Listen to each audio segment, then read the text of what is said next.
ఎన్ని రోజులు మనం పట్టలేసి వారం అవుతుంది. వారం అవుతుందా? ఎంత తగ్గినాయి వారంగా?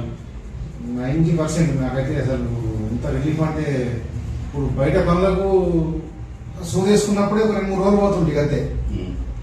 ఆ సూది ఇచ్చి 2 గోళీలు ఇస్తే 2-3 రోజులు తక్కువ ఉంటుండే కదా. ఇప్పుడు సూది లేదు, మందు లేదు. ఇక్కడ నుంచి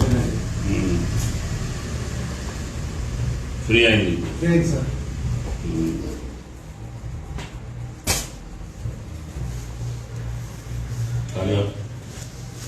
దగ్గరగా సార్ దగ్గరగా అప్పుడు ఇట్లా వచ్చిందా? రాలేదు సార్. 90% అయ్యింది వారంలో. ఎట్లుంది? ఎట్లా నడుతున్నావు? సాగు నడుతున్నావు? మన అమ్మందో ఈ కాలు మీద బ్యాలెన్స్ పెట్టరాలి అసలు.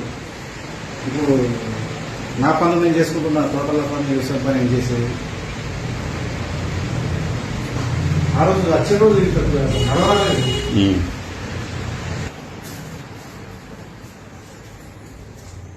ఎగ్జామ్ ఫ్రీ అయిపోయింది. ఇంత ఫ్రీ అంటే వారం రోజులు కాలే. ఇంకా నొప్పులు అనేది అసలు మొత్తం 90% నాకు మొత్తం కంప్లీట్ తక్కువ తగ్గుతుంది. పోయినా వేరే హాస్పిటల్ ఎప్పుడన్నా ఏదైనా అందులోకి పోయినా వేరే అందులోకి పోయి మస్తు ఈ స్కానింగ్, రక్త పరీక్ష, మూత్ర పరీక్ష అన్ని చేసినా కానీ మందులు వాళ్ళలో తక్కువ ఉంటుండే. తర్వాత మళ్ళీ సేమ్ ప్రాబ్లం. అందులోకి ఇందుకు 2 సార్లు పోయినా, అందులో 2 సార్లు పోయినా. ఇక తక్కువ కట్టుకుని అనుకుని ఎక్స్పెక్ట్ 2 సంవత్సరాలు అవుతుంది. 2 సంవత్సరాలు 2 సంవత్సరాలు అట్లనే బాధపడుతున్నా. అంతే సేమ్. ఇక ఎక్కువ పనులు ఉన్నప్పుడు ఇంజక్షన్ వేసుకుని టాబ్లెట్ వేసుకుంటే 2-3 రోజులు తక్కువ ఉంటుంది. ఇక తర్వాత ఇక మన పని అయిపోయి మళ్ళీ సేమ్ ప్రాబ్లం నొప్పులు. 2 సంవత్సరాలు నొప్పి వారంలో తగ్గింది. తక్కువ అయితే అనుకోలేదు సార్. నేను ప్రామిస్ చెప్తున్నా, నేను తక్కువ అయితే అనుకోలేదు. నా లైఫ్ గింతేనేమో అనుకుని. ఇక